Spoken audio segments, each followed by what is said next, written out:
Guys, the New York Yankees are acting like a mid-market team at this moment. Right now, they're at a standstill with Cody Bellinger, and they're looking to walk. So their final offer right now, 5 years, $160 million, 2 opt-outs in that deal. There's a lot of opinions out there. Right now, it sounds like you're either in the boat of, that's an overpay for Cody Bellinger. If you're in that boat, I'm going to tell you this. Alex Bregman signed for $35 million a year.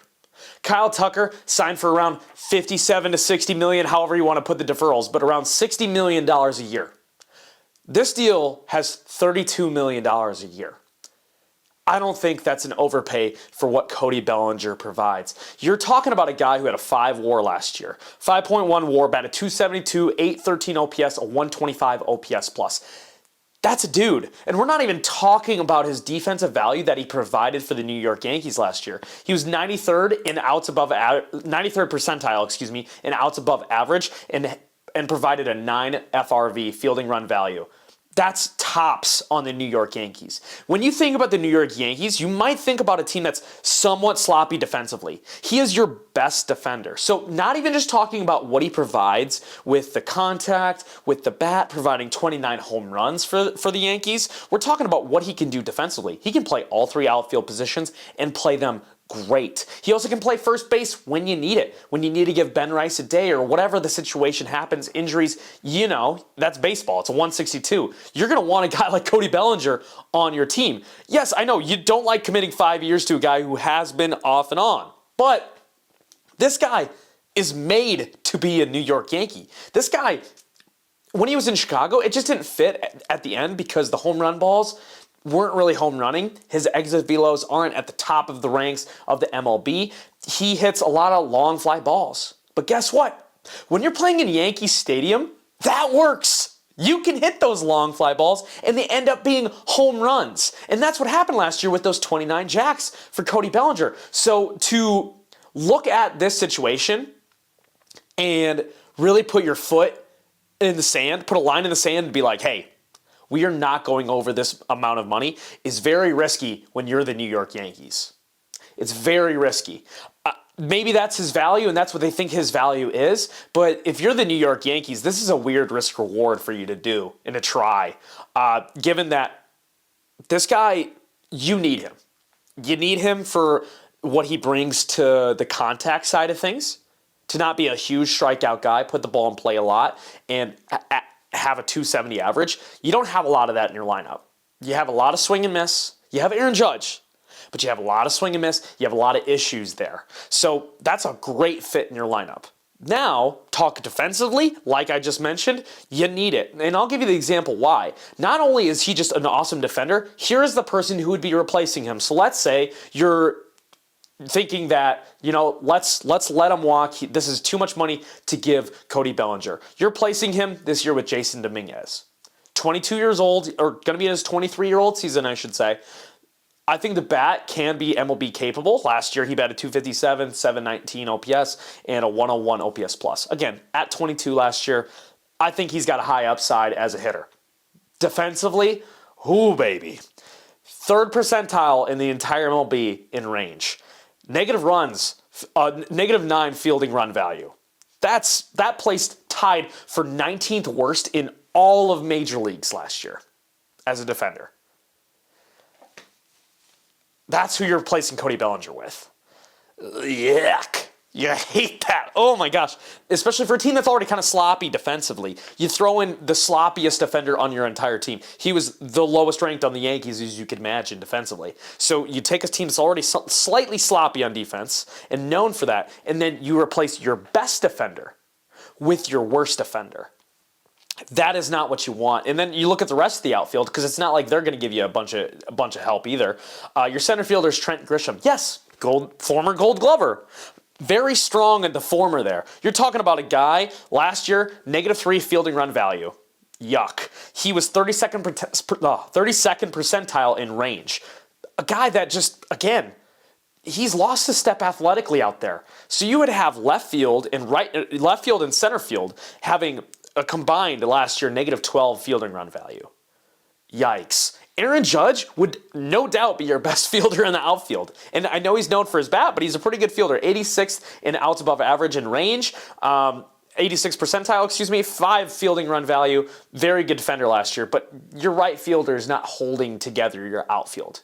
Honestly, you could probably get away with having 2 bad corners if you have a great center field. You don't have that same luxury when it feels center field, left field, and the right fielder is the one who's really good over there. He has a lot less room to cover, so that might go into it, but still.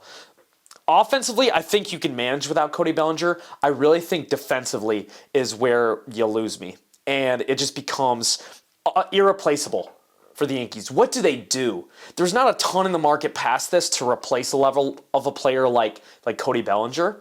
This is the New York Yankees need. And to put a line in the sand and be like, hey, you either sign for 5 years, 160, or you walk. Because the risk you're playing there is if the Mets come in there, they need it. They need outfield help. Tyrone Taylor is their starting center fielder at this moment. They have Jorge Polanco playing first base. You're telling me they don't need a little bit of depth out there in the outfield? They don't know who their left fielder is today. It could be Carson Bench, but who knows? So you have all of that fits the Mets perfectly, and they like spending money. You're telling me that Steve Cohen's not going to want to spend another $10 million maybe on a deal like this when the team really needs it? I think that's a possibility. And then you look over at the Toronto Blue Jays. They just offered Kyle Tucker a 10-year, $350 million deal. You don't think they might be willing to put 5 years, 170 out there? Or 6 years?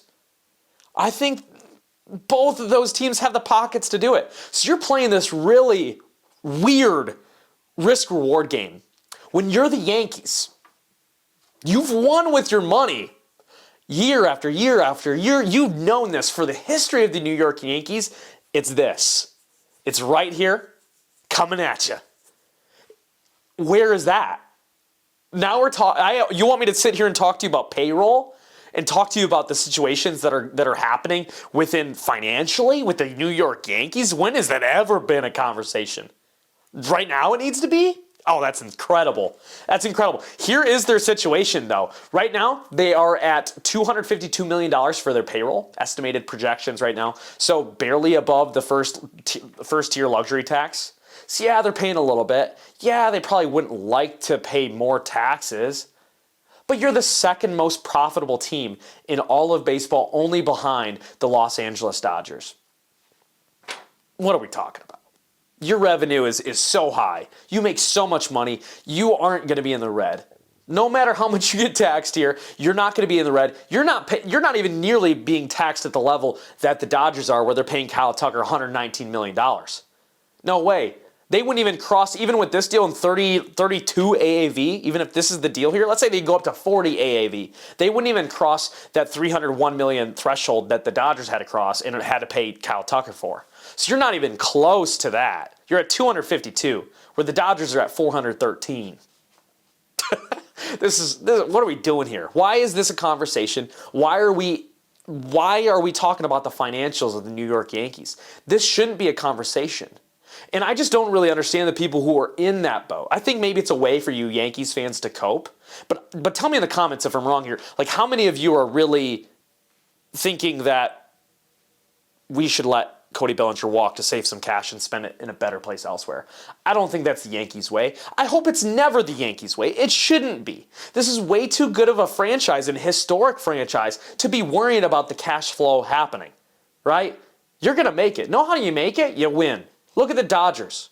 They aren't going to be in the red. Want to know why? They win. They win. They get more players. They win. Rinse, repeat. Obviously, the Shohei sweepstakes changed baseball altogether, but you have Aaron Judge. You don't think that guy sells tickets? The best right-handed hitter we've ever watched? At least in my lifetime. Pujols and him are up there. No, I won't go too deep into that. But you're the Yankees. Be the Yankees. Stop being cheap. I don't like watching this. This is not what we want to see. I mean, obviously, teams are all these fans right now are like, oh, the Dodgers are ruining baseball. Shit like this is ruining baseball. Teams being cheap when they need to not be. I get it. It's about the bottom line. These are owners. This is businesses. But guys, let's be real. If you're the New York Yankees here, you spend some money, you retain a guy who deserves to be retained, and it is a perfect fit for the New York Yankees. That's all I got for you today, guys. Again, like, subscribe, comment, let us know what you're thinking. I want to hear from you guys. We have more content coming in for you. Make sure you tune in. We will talk to you then. Peace.